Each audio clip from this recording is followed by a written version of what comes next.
I don't know if you've ever experienced sleep paralysis before, but let me tell you, it's terrifying in ways you can't even begin to imagine. You hear about it from other people, read about it online, but nothing really prepares you for what it feels like when it happens to you. And trust me, when it does, you start questioning what's real and what isn't. It all started about a year ago. I was living alone at the time, in this small one-bedroom apartment on the edge of town. It was nothing special, but it was my space, you know? I liked the quiet, at least I used to. I'd never had trouble sleeping before. If anything, I'd crash the second my head hit the pillow. But then one night, everything changed. I remember that day clearly. I'd been stressed. Maybe that's what triggered it. Work had been insane, and I'd been pulling late nights trying to catch up on everything. By the time I got home, I was completely drained. So I did my usual routine, ate some dinner, watched a bit of Netflix, and then went to bed. It started normally enough. I fell asleep pretty quickly. But then, sometime in the middle of the night, I woke up. At least I thought I woke up. My eyes were open, and I could see my bedroom exactly how it always was. The faint glow of the streetlight coming in through the curtains, my bedside lamp,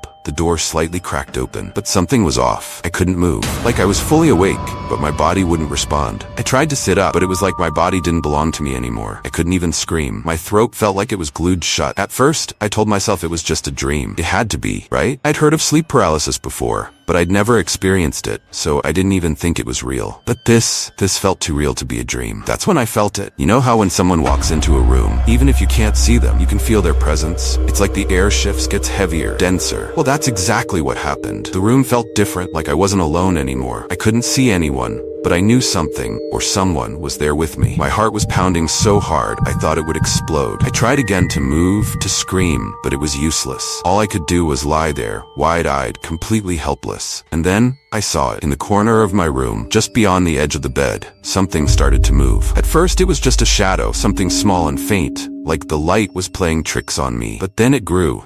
It stretched upwards, slowly taking shape, and that's when I realized it wasn't a shadow at all. It was a figure. A person. No, not a person. Something worse. It was tall, unnaturally tall, with long, spindly limbs and a hunched back. Its skin, or whatever covered its body, was a sickly pale gray, almost translucent, like it hadn't seen daylight in centuries. And its face, I still have trouble thinking about its face. Didn't have eyes, not really. Just these deep, hollow pits where its eyes should have been. Its mouth was too wide, and it was grinning, like it knew I was watching, like it was enjoying my fear. And then it started to move. It didn't walk, more like it glided across the room, silently, like it was floating just above the floor. Slowly it came toward me, that awful grin never leaving its face. I tried to close my eyes, but I couldn't. I tried to scream, but no sound came out. All I could do was lie there as it came closer and closer. It stopped right at the edge of my bed, just inches away from my face. I could feel its breath, cold and sharp like ice, on my skin. It leaned in, bending down, its head hovering over mine. For a second, I thought it was going to touch me, that those long, bony fingers were going to wrap around my throat. But instead,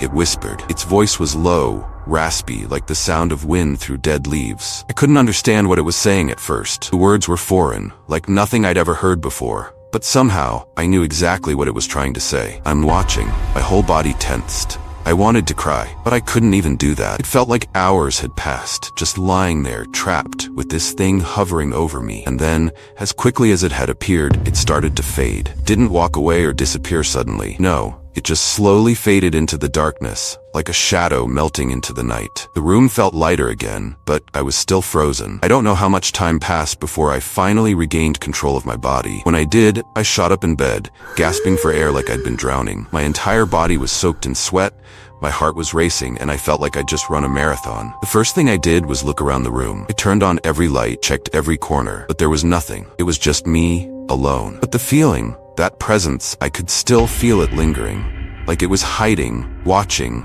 waiting for the right moment to come back. I didn't sleep for the rest of the night. Hell, I didn't sleep for the next few nights. Every time I closed my eyes, I saw that thing. Every time I drifted off, I felt its cold breath on my face, heard its voice in my head. I'm watching. I tried to convince myself it was just sleep paralysis, just my brain playing tricks on me. But something deep down told me it wasn't that simple. I started researching sleep paralysis, trying to understand what happened, and that's when I found something that chilled me to the bone. There's a theory, nothing proven, but a theory, that sleep paralysis isn't just a hallucination. Some people believe that when you're in that state, you're vulnerable, open to things we can't normally see. They say that the entities people see during sleep paralysis aren't just figments of their imagination. They're real. They're always there, lurking just beyond the veil of our world, waiting for the right moment to reveal themselves. I don't know if I believe that, but I also don't know if I don't. Since that night, I've had sleep paralysis a few more times. Each time, it's the same. Paralysis, that feeling of being watched, and then it appears. Watching, whispering, waiting. So if you ever wake up in the middle of the night unable to move, and you feel like you're not alone, you might not be.